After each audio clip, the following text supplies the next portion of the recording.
MS PhD।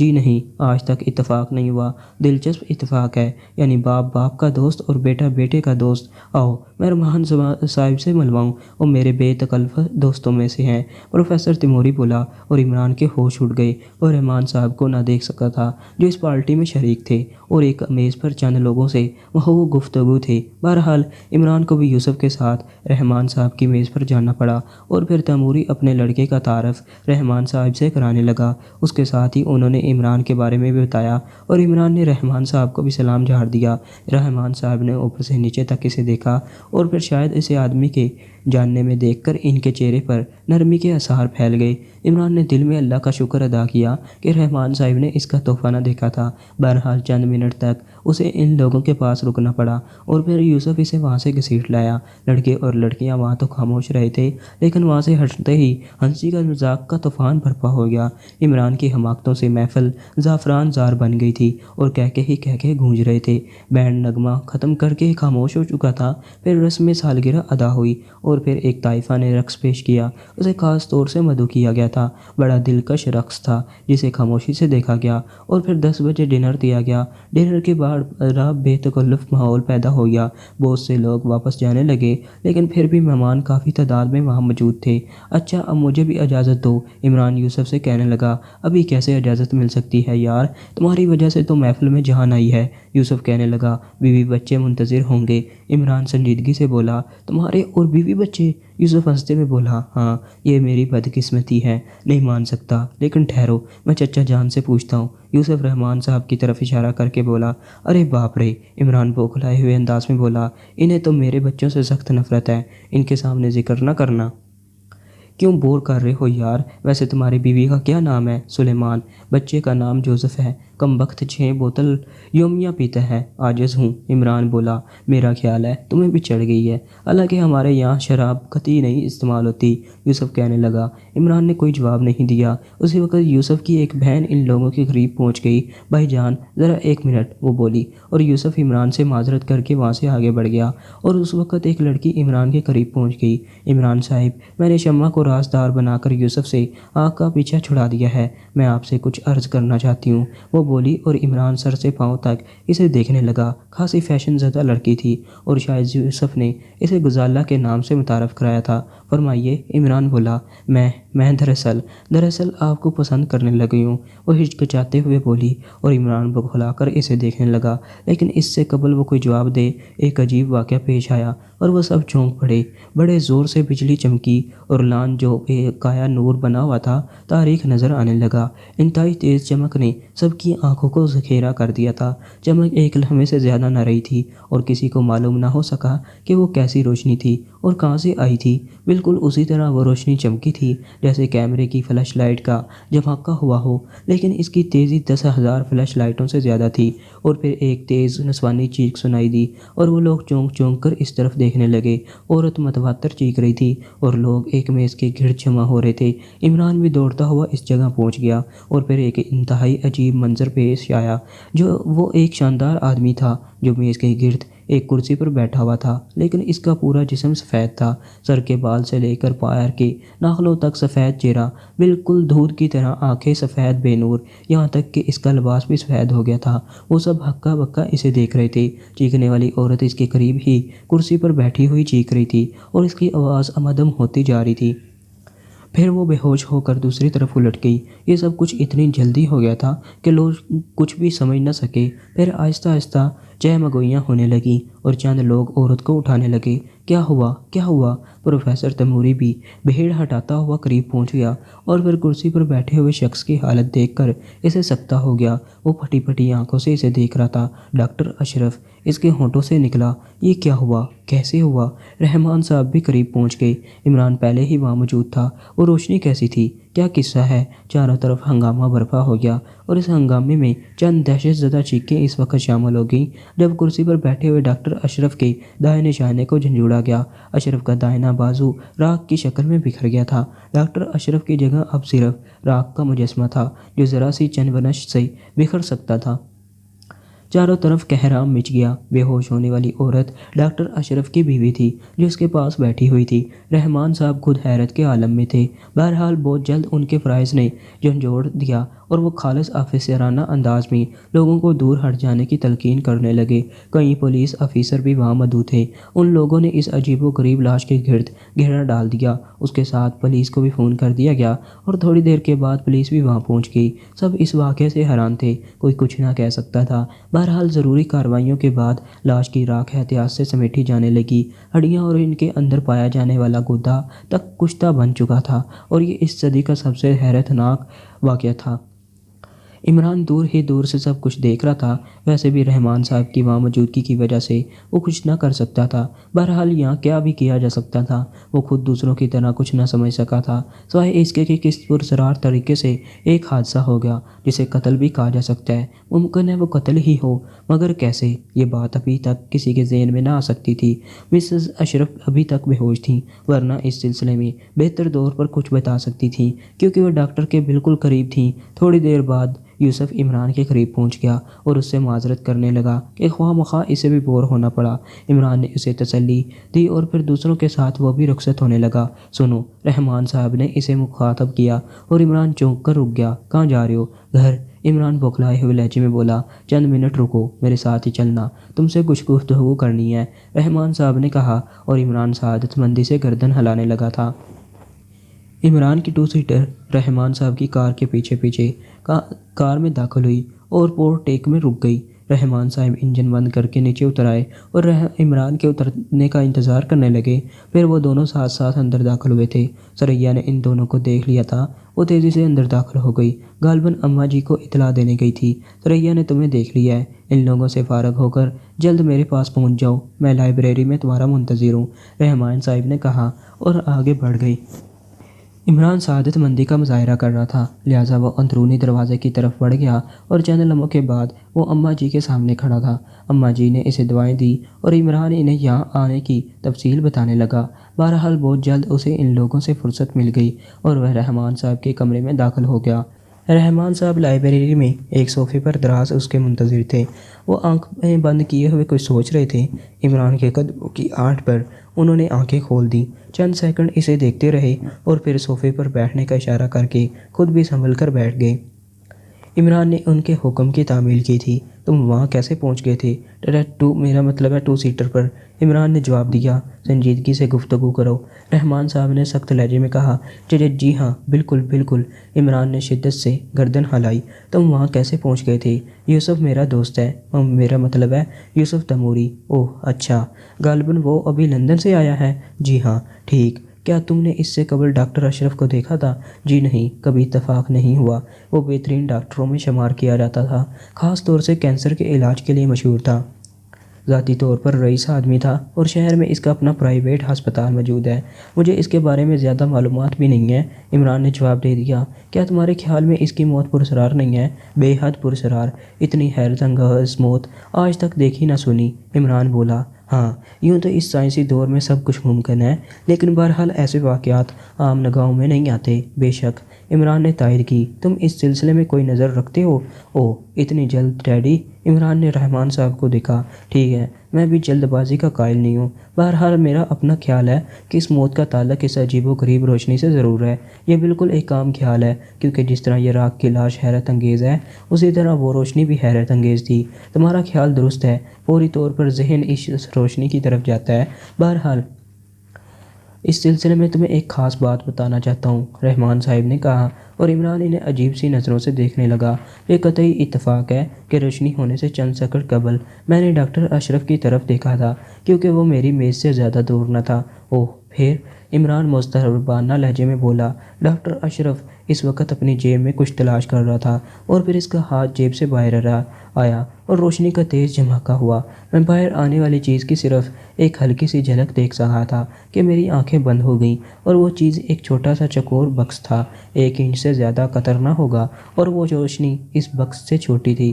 رحمان صاحب نے سنسنی خیز انکشاف کیا۔ چند منٹ تک بالکل خاموشی چھائی رہی۔ عمران کا ذہن قلع بازیاں کھا رہا تھا اور رحمان صاحب غور سے اس کی شکل دیکھ رہے تھے۔ حیرت انگیز واقعہ ہے، آخر عمران بڑبڑایا، بے حد حیرت انگیز۔ بہرحال یہ فیصلہ نہیں کیا جا سکتا کہ اسے قتل کیا گیا یا پھر اسے وہ اپنی ہی چیز کا شکار ہو گیا ہو۔ آپ وہی بتا دیتے تو اچھا تھا ڈیڈی، ہم اس چکور بکس کو تلاش کر لیتے تھے۔ اوہ مجھے احمق سمجھو، میں نے چاروں طرف اسے تلاش کیا اور خود ڈاکٹروں کے ہاتھ میں دیکھا، لیکن اس کا پتہ نہیں تھا۔ البتہ کچھ راکھ ڈاکٹر کے قدموں میں پڑی تھی۔ آپ کا مطلب ہے کہ وہ بھی جل گیا؟ اس کے علاوہ اور کیا سوچا جا سکتا ہے؟ عمران نے ایک طویل سانس لی۔ الف لیلہ واقعات ہیں۔ بہرحال میرے لیے کیا حکم ہے ڈیڈی؟ پولیس اس کیس کی تحقیقات کریں گی، لیکن میرے خیال میں یہ پولیس کے بس کا مسئلہ نہ ہوگا۔ اس کے بعد محکمہ اخراج رسانی جھگ مارے گا اور ظاہر ہے فیاض جیسے لوگ کامیاب نہ ہوں گے۔ لہٰذا میں چاہتا ہوں کہ تم محکمہ اخراج رسانی کے لیے کام کرو اور ابھی سے اس سلسلے میں پرائیویٹ طور پر تحقیقات شروع کر دو۔ رحمان صاحب بولے، آپ کا حکم سر آنکھوں پر ڈیڈی، لیکن کسی بھی کام میں کچھ سہولتوں کی ضرورت ہوتی ہے۔ عمران بولا، میں ذاتی طور پر اس سلسلے میں اخراجات برداشت کروں گا۔ رحمان صاحب بولے، اخراجات کی فکر نہیں ہے ڈیڈی، آپ کے جوتوں کے طفیل بہت کچھ موجود ہے، لیکن سرکاری کام میں مداخلت، فیاض صاحب جیسے لوگ بگڑ جائیں تو بڑی آفتیں پیش آ جاتی ہیں۔ عمران کہنے لگا، میرا خیال ہے فیاض تم سے نہ بگڑتا ہوگا، کیونکہ وہ محکمہ اخراج رسانی کا سپرنٹینڈنٹ ہے ڈیڈی، اور میں ڈائریکٹر جنرل کا بیٹا ہوں، باوجود ایک معمولی سی آدمی ہوں، اور وہ صرف اس وقت میری اہمیت تسلیم کرتا ہے جب میں اس کے لیے کوئی کام کر رہا ہوتا ہوں، ورنہ دوسری صورت میں اگر اسے موقع مل جائے تو وہ مجھے پھانسی پر لٹکا دے۔ عمران نے جواب دیا۔ رحمان صاحب کچھ سوچنے لگے تھے۔ ان کے چہرے پر کشمکش کے آثار نظر آنے لگے تھے، اور پھر کافی دیر تک سوچنے رہنے کے بعد وہ بولے، اگر تم آئندہ آدمی بن کر کام کرنے کا وعدہ کرو تو میں تمہارے لیے دوبارہ کچھ کر سکتا ہوں۔ آدمیت مجھے راس نہیں آتی ڈیڈی، لہٰذا یہ تو رہنے ہی دیجیے۔ آپ کے محکمے میں بہت سے آدمی ہیں، لیکن آدمیوں کے اس ریوڑ میں میرا گزر نہ ہو سکے گا۔ عمران تلخ لہجے میں بولا۔ لیکن خلاف توقع رحمان صاحب اس جواب پر چراغ باں نہیں ہوئے۔ وہ سنجیدگی سے اس کی شکل دیکھ رہے تھے۔ کوٹھی واپس آ جاؤ، وہ آہستہ سے بولے۔ حکم سر آنکھوں پر، لیکن کوٹھی سے دور رہنے میں بہت سے فائدے ہیں۔ بہت سی بلائیں میرے فلیٹ تک پہنچ کر فنا ہو جاتی ہیں۔ اگر میں یہاں رہوں تو وہ میری محبت میں یہاں تک پہنچ جائیں، اور آپ جان لیں کہ میں اپنے خاندان والوں کے لیے مصیبت نہیں بننا چاہتا۔ پھر کیا چاہتے ہو؟ رحمان صاحب کو غصہ آ ہی گیا۔ کچھ نہیں ڈیڈی، میرا کام بہرحال چل جاتا ہے، آپ فکر نہ کریں، میں آپ کے حکم کے مطابق کام شروع کر رہا ہوں، اور یقیناً حسب سابق بہت جلد آپ کو اس کے بارے میں تفصیل بتا سکوں گا۔ عمران بولا، اور پھر وہ اپنی جگہ سے اٹھ گیا۔ سنو، رحمان صاحب کہنے لگے، مجھے ذاتی طور پر تمہارے لیے ایک مخصوص اجازت نامہ جاری کرنا ہوگا، جس کی روح سے تم پولیس اور محکمہ اخراج رسانی کے کاموں میں مداخلت کر سکتے ہو، لیکن تم اس اجازت نامے کو بہتر طور پر استعمال کرو گے۔ چھوڑیے ڈیڈی، آپ کہاں اپنے اصول توڑتے پھریں گے؟ ظاہر ہے اس سلسلے میں میں آپ کے حکم کی پابندی نہ کر سکوں گا۔ میں آپ سے عرض کر چکا ہوں کہ مجھے کسی چیز کی ضرورت نہیں ہے، اگر ضرورت پڑی تو آپ کے پاس حاضر ہو جاؤں گا۔ عمران کہنے لگا۔ رحمان صاحب عجیب نظروں سے اسے گھورنے لگے تھے۔ اجازت دیجیے ڈیڈی، عمران کھڑا ہو کر بولا۔ رحمان صاحب نے گردن ہلا دی اور عمران انہیں سلام کر کے باہر نکل آیا۔ اس کے ذہن میں بہت سے خیالات روساں تھے۔ در حقیقت اس سلسلے میں رحمان صاحب کا انکشاف حیرت انگیز تھا۔ اس طرح کم از کم اس روشنی کا راز تو حل ہو گیا تھا۔ بہرحال اب اسے دیکھنا یہ تھا کہ ڈاکٹر اشرف کو قتل کیا گیا ہے یا اس یا سے آگے صفر تھا۔ وہ خاموشی سے کوٹھی سے نکل آیا اور ٹو سیٹر سٹارٹ ہو کر کوٹھی سے باہر نکل گئی۔ سرخ اور سبز شعاعیں تاریکی میں لپٹ رہی تھیں، ایک ایک تیز سنسناہٹ ماحول کو پرسرار بنائے ہوئے تھی۔ تاریکی میں صرف ان شعاعوں کے علاوہ اور کچھ نظر نہیں آ رہا تھا۔ تقریباً 10 منٹ تک وہ شعاعیں اس مخصوص جگہ پر ٹپکتی رہیں اور پھر ایک دم غائب ہو گئیں۔ اب ایک چھوٹا سا نقطہ روشنی نظر آ رہا تھا۔ یہ نقطہ عین اس جگہ تھا جہاں شعاعیں پڑ رہی تھیں۔ اس کا رنگ بھی سرخی مائل تھا۔ نقطہ دہکتا رہا اور پھر اس کی چگمگاہٹ مانند بڑھتی گئی۔ پھر ایک سایہ سا نقطے کے پیچھے محسوس ہوا اور دور ہوتا گیا۔ پھر ایک ہلکی سی چٹ کی آواز کے ساتھ روشنی ہو گئی، لیکن تیز روشنی بھی ماحول پر پرسراریت کو مزید بلند کر سکی، اور وہ ایک عظیم الشان سائنسی لیبارٹری تھی۔ سائنسی آلات دور تک پھیلے ہوئے تھے اور وہ ان میں عجیب و غریب قسم کے سیال گھور رہے تھے۔ اس طویل لیبارٹری میں صرف ایک شخص کام کر رہا تھا۔ اس کے جسم پر ایک سیاہ لبادہ تھا جو سر سے پاؤں تک تھا۔ آنکھوں کی جگہ سوراخ تھے جن سے عجیب قسم کی روشنی پھوٹ رہی تھی۔ غالباً وہ شخص آنکھوں پر کسی خاص قسم کے گلاسز لگائے ہوئے تھا۔ وہ پرسرار انداز میں چلتا ہوا پتھر کی اس سیاہ میز کے قریب پہنچ گیا جس پر چند منٹ قبل شعاعیں ٹپک رہی تھیں، اور اب اس میز کے درمیان ایک عجیب قسم کی دھات کا ڈھیر پڑا ہوا تھا۔ شاید یہ انہی شعاعوں کا پیدا کرتا تھا۔ لبادے والا آدمی اس ڈھیر کو دیکھتا رہا اور پھر اس نے وہ مشین ایک طرف سرکا دی جو میز سے اوپر جھکی ہوئی تھی اور ایک دوسری مشین جو پہیوں پر لگی ہوئی تھی دھکیلتا ہوا میز کے قریب لے آیا۔ اس بار اس نے روشنی میں بھی کام کیا اور مشین کا ایک لیور نیچے دبانے لگا۔ مشین سے ہلکی سی کڑکڑاہٹ کے ساتھ ایک چوکور سی سلیٹ نیچے چمکنے لگی اور پھر وہ اس ڈھیر سے چپک گئی۔ بے ہنگم ڈھیر اب ہموار ہو گیا تھا اور پھر اس ڈھیر پر 2 انچ کے قطر کا ایک چوکور ٹکڑا الگ ہو گیا۔ ٹکڑا الگ کرنے کے بعد لبادے والا پرسرار آدمی نے مشین اپنی جگہ رکھی اور میز کے قریب ایک کرسی کھینچ کر بیٹھ گیا۔ اس نے میز کی دراز سے باریک باریک اوراس نکالے اور اس چوکور بکس میں گڑھے بنانے لگا۔ ایک گڑھے مخصوص قسم کے تھے۔ تقریباً 10 منٹ میں وہ اس میں مصروف رہا، پھر اپنی جگہ سے اٹھ گیا۔ اب وہ اس جگہ پہنچ گیا جہاں وہ سیال گھول رہے تھے۔ اس نے شیشے کی چھوٹی چھوٹی نلکیوں میں 3 سیالوں کے چند قطرے لیے اور پھر انہیں لیے ہوئے دوبارہ میز کے قریب پہنچ گیا۔ پھر اس نے ان سیالوں کو لبادے والا آدمی اس ڈھیر کو دیکھتا رہا۔ پھر اس نے ان سیالوں کو چوکور باکس کے اندر بنائے ہوئے کڑوں میں ٹپکا دیا اور چھوٹے کڑھے بھر کے اس نے نلکیاں واپس ان جگہوں پر رکھ دیں اور دوبارہ میز کے گرد آ بیٹھا۔ سیال سوکھتا جا رہا تھا اور لبادے والے نے چند منٹ انتظار کیا۔ پھر اس نے اس چوکور ٹکڑے کو نیچے اتار کر ایک آلے کی مدد سے اٹھا کر دوسری جگہ لے گیا جہاں ایک اسپرے مشین موجود تھی۔ لبادے والا اس چوکور ٹکڑے کو اسپرے کرنے لگا اور چند ہی منٹ کے بعد وہ سونے کا ایک ٹکڑا معلوم ہونے لگا۔ اب شاید وہ بالکل تیار ہو گیا تھا۔ اب وہ قطرہ بھی ختم ہو گیا تھا جس کی وجہ سے لبادے والے نے اسے ہاتھ نہ لگایا تھا۔ کیونکہ لبادے والے نے اسے ہاتھ لگایا تھا، اب اس کی جگہ اسے اٹھا لیا اور لبادے کی جیب میں ڈالے ہوئے لیبارٹری سے باہر نکل آیا۔ ایک طویل فاصلہ طے کر کے وہ لیبارٹری کے کمپاؤنڈ کے آخری سرے پر پہنچ گیا اور پھر اوپر جانے والے زینے طے کرنے لگا اور پھر وہ ایک کمرے میں نکل آیا۔ اس نے اس زمین دوز لیبارٹری کا دروازہ بند کیا اور پھر ایک دوسرے کمرے میں پہنچ کر اس نے لبادہ اتار دیا اور کمرے کا دروازہ بند کر کے ایک میز کے سامنے جا بیٹھا۔ میز کی دراز سے اس نے مختلف شیشیاں نکالی اور پھر ان میں چند شیشیوں سے سیال نکال کر اپنے چہرے پر ملنے لگا۔ اس کے چہرے کا رنگ حیرت انگیز طور پر تبدیل ہو گیا تھا۔ اس کے بعد اس نے اس دراز کے نچلے خانے سے ایک داڑھی اور مونچھیں نکالی اور انہیں اپنے چہرے پر چپکانے لگا اور اب وہ کوئی فرانسیسی معلوم ہو رہا تھا۔ کوئی بھی تمیز نہیں کر سکتا تھا کہ وہ غیر ملکی نہیں ہے۔ اس کے بعد اس نے ایک نفیس سوٹ زیب تن کیا اور اوور کوٹ پہن کر باہر نکل آیا۔ دوسرے لمحے وہ ایک شاندار کار میں بیٹھا ایک طرف جا رہا تھا۔ سونے کے رنگ کا چوکور ٹکڑا لبادے کی جیب سے نکل کر کوٹ کی جیب میں پہنچ چکا تھا۔ کار تیز رفتاری سے دوڑتی رہی اور پھر اس کی رفتار ہلکی ہو گئی۔ وہ ایک ٹیلی فون بوتھ کے سامنے رک گئی تھی۔ کربوجوار میں کوئی موجود نہیں تھا۔ فرنچ کٹ دھاری والا کار سے نیچے اتر کر آیا اور پھر وہ اس کے ڈائلر پر کسی کے نمبر ڈائل کرنے لگا۔ ہیلو۔ چند منٹ کے بعد دوسری طرف سے ایک نسوانی آواز سنائی دی۔ کون بول رہا ہے؟ فرنچ کٹ داڑھی والے نے بھاری لہجے میں پوچھا۔ آپ کس سے گفتگو کرنا چاہتے ہیں؟ میجر آفتاب سے۔ معاف کیجیے گا، وہ اس وقت موجود نہیں ہے۔ دوسری طرف سے نسوانی لہجے میں جواب ملا۔ کہاں گئے؟ ٹپ ٹاپ، وہ روزانہ کلب جاتے ہیں، اس وقت بھی ٹپ ٹاپ ہی ہوں گے۔ اچھا شکریہ۔ سنیے جی، آپ کون صاحب ہیں؟ اگر کوئی پیغام ہو تو۔ نہیں شکریہ، فرنچ کٹ داڑھی والے نے بدستور بھاری آواز میں کہا اور ٹیلی فون بند کر دیا اور پھر وہ اطمینان سے باہر نکل کر اپنی کار میں بیٹھ گیا اور دوسرے لمحے کار ٹپ ٹاپ کی طرف دوڑ رہی تھی۔ ٹپ ٹاپ کی رونق بدستور شباب پر تھی۔ ایک مقامی رقاصہ کلاسیکی رقص کا مظاہرہ کر رہی تھی۔ اس کے بعد بھی کچھ اچھے پروگرام ہونے والے تھے، اس لیے ایک حادثہ رقص تھا۔ فرنچ کاڑی داڑھی والا ایک خالی میز کی طرف بڑھ گیا اور پھر وہ اس کے گرد پڑی ہوئی ایک کرسی پر بیٹھ کر اطراف کا جائزہ لینے لگا۔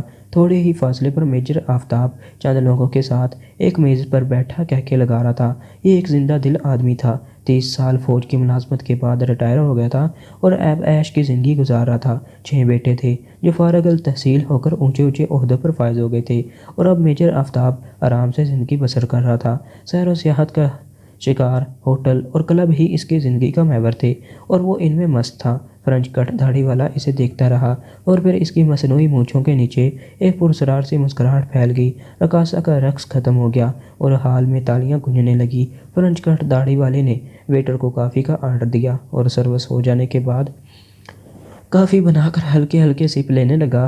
اب اس کی نظریں کلب کے ڈائننگ ہال میں بیٹھے ہوئے دوسرے لوگوں کا جائزہ لے رہی تھیں۔ وقت گزرتا رہا، اب چند غیر ملکی رقاصیں اپنے فن کا مظاہرہ کر رہی تھیں۔ دفتر میجر آفتاب اپنے ساتھیوں کے ساتھ میز سے اٹھ گیا اور فرنچ داڑھی والے کی نگاہیں اس کا تعاقب کرنے لگی، لیکن پھر وہ آفتاب کو اس میز پر جاتے دیکھ کر مطمئن ہو گیا جس پر جوا ہو رہا تھا۔ وہ اچھی طرح جانتا تھا کہ آفتاب جوا کھیلتا ہے، یہ اس کا روزانہ کا معمول ہے۔ 1200 کی رقم اور روزانہ ہارتا جیتتا ہے۔ آفتاب کو فوراً ہی جگہ مل گئی اور وہ کھیلنے بیٹھ گیا۔ مقابلے پر کلب کے روزانہ کھیلنے والے ممبر تھے۔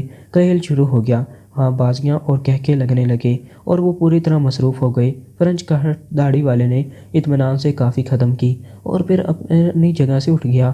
اس کا رخ بھی جوئے کی میز کی طرف تھا، لیکن وہ اس سمت نہیں گیا تھا جدھر آفتاب بیٹھا ہوا تھا، جبکہ اس کا رخ دوسری ہی طرف تھا۔ چند منٹ وہ ادھر ادھر ہونے والا کھیل دیکھتا رہا، لیکن اس کی نگاہیں اس بات کا جائزہ لے رہی تھیں کہ کوئی خاص طور پر اس کی طرف متوجہ تو نہیں ہو رہا ہے، لیکن ایسی کوئی بات نہیں تھی۔ وہ ٹہلتا ہوا اس طرف آنے لگا جدھر میجر آفتاب بیٹھا ہوا تھا اور پھر وہ میجر آفتاب کے بالکل پیچھے کھڑا ہو گیا۔ اس کے چہرے پر دلچسپی کے آثار تھے، جیسے وہ کھیل سے لطف اندوز ہو رہا ہے، لیکن اس کا ہاتھ آہستہ آہستہ اپنی جیب کی طرف جا رہا تھا اور پھر وہ بند مٹھی کے ساتھ واپس بھی نکل آیا۔ اب اس مٹھی میں وہی عجیب و غریب چوکور ٹکڑا تھا جو سونے کا معلوم ہوتا تھا۔ اب اس کی نگاہیں میجر آفتاب کے کوٹ کے جیب پر تھیں، لیکن میجر کے بیٹھنے کا انداز ایسا تھا کہ جیب کھلی نہ تھی بلکہ چپکی ہوئی تھی۔ فرنچ کٹ داڑھی والا اس کے زاویے بدلنے کا انتظار کرنے لگا، لیکن اسی وقت اس کی نگاہ ایک کھیلنے والے کی گھڑی پر پڑ گئی اور وہ چونک پڑا۔ اس نے جلدی سے اپنی گھڑی میں وقت دیکھا اور اس کے چہرے پر اضطراب پھیل گیا۔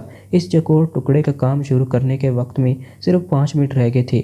تیاری کے ٹھیک 1 گھنٹے بعد اس کی بیٹری چارج ہو جاتی تھی اور وہ اپنا کام شروع کر دیتا تھا۔ بیٹری چارج ہونے کے بعد کسی بھی انسانی اعضاء کی حرارت اسے پھاڑ سکتی تھی اور وہ اپنا کام کر جاتا۔ اس نے رسک لینے کا فیصلہ کر لیا اور پھر جھک گیا۔ اسی وقت ایک بازی ڈکلیئر ہوئی اور آفتاب وہ بازی جیت گیا۔ اس نے جھک کر کوپن اپنی طرف کھینچے اور فرنچ داڑھی والے کو موقع مل گیا۔ اس کی مٹھی میں بند چوکور ٹکڑا پھسلتا ہوا آفتاب کی کوٹ کی جیب میں پہنچ گیا، لیکن آفتاب کو کسی قسم کا شبہ نہ ہو سکا تھا۔ وہ بدستور کھیل میں مشغول رہا۔ فرنچ کٹ داڑھی والا غیر محسوس انداز میں وہاں سے کھسک گیا۔ چند منٹ وہ وہاں کھڑا کھیل کا جائزہ لیتا رہا اور پھر دوبارہ اپنی میز پر پہنچ گیا۔ اب اس کے چہرے پر سکون کے آثار تھے۔ اس نے مزید کافی طلب کی اور پھر آرام سے بیٹھ کر کافی پینے لگا۔ آفتاب بدستور کھیل رہا تھا۔ تقریباً 11:30 بجے تک کھیل جاری رہا۔ فرنچ کٹ داڑھی والا بھی اپنی جگہ سے نہیں اٹھا تھا اور 11:30 بجے میجر آفتاب اپنی جگہ سے اٹھ گیا۔ شاید وہ تھکن محسوس کرنے لگا تھا۔ وہ اپنے ساتھیوں کے ساتھ اپنی میز پر آ بیٹھا جو اس کے لیے مخصوص تھی۔ فرنچ داڑھی والے کی نگاہیں اس کا جائزہ لے رہی تھیں۔ 1 گھنٹہ گزر چکا تھا، لیکن ابھی تک میجر آفتاب نے اپنی جیب میں ہاتھ نہیں ڈالا تھا۔ شاید قدرت اسے زندگی کے بقایا سانس پورے کرنے کا موقع دے رہی تھی۔ ان لوگوں کے سامنے بھی کافی آ گئی اور وہ کافی پینے میں مشغول ہو گئے۔ پھر کافی ختم کرنے کے بعد میجر آفتاب نے ہونٹ صاف کرنے کے لیے رومال نکالنا چاہا، لیکن رومال اس جیب میں نہ تھا جس میں اس نے ہاتھ ڈالا تھا۔ البتہ ایک سخت سی چیز اس کے ہاتھ میں آ گئی۔ اس نے متحرانہ انداز میں ہاتھ باہر نکالا اور حیرت سے اس سنہرے چوکور ٹکڑے کو دیکھنے لگا، لیکن صرف 1 لمحہ، 1 سیکنڈ کا 20واں حصہ۔ اس کے ساتھ ہی حال میں برق گونج گئی اور تمام پلکیں ایک ساتھ جھپک گئیں، اور جب کھلی تو چھائیاں نظر آ رہی تھیں۔ حال کی روشنی ہلکی نظر آ رہی تھی۔ کئی منٹ کے بعد لوگوں کی آنکھوں کی روشنی بحال ہو سکی اور وہ ایک دوسرے سے دریافت حال کرنے لگے، لیکن کوئی کسی کو کچھ نہ بتا سکا۔ لیکن پھر میجر آفتاب کے ساتھیوں نے میجر کی طرف دیکھا اور انہیں ایک ناقابل یقین منظر نظر آیا۔ میجر کا چہرہ، سر کے بال، پلکیں اور پھر گردن کے نیچے کا لباس سب سفید نظر آ رہا تھا، برف کی طرح سفید۔ یہ کیا ہوا؟ انہوں نے میجر سے پوچھنا چاہا، لیکن دافتن انہیں احساس ہوا کہ میجر کی آنکھیں ہوئی پتلیاں بھی سفید اور غیر متحرک ہیں، اور وہ گھبرا کر کھڑے ہو گئے۔ میجر ان میں سے ایک نے اس کے کندھے پر ہاتھ رکھ کر جھنجھوڑنا چاہا، لیکن میجر کا بازو ٹوٹ کر نیچے گر پڑا اور گرتے ہی اس کی راکھ بکھر گئی، صرف راکھ۔ کرب و جوار کے لوگوں نے بھی یہ بھیانک منظر دیکھا اور ایک زبردست ہنگامہ برپا ہو گیا۔ افواہیں پھیلنے لگیں اور لوگ ہال سے نکل کر بھاگنے لگے۔ پورے کلب میں بھگدڑ مچ گئی تھی۔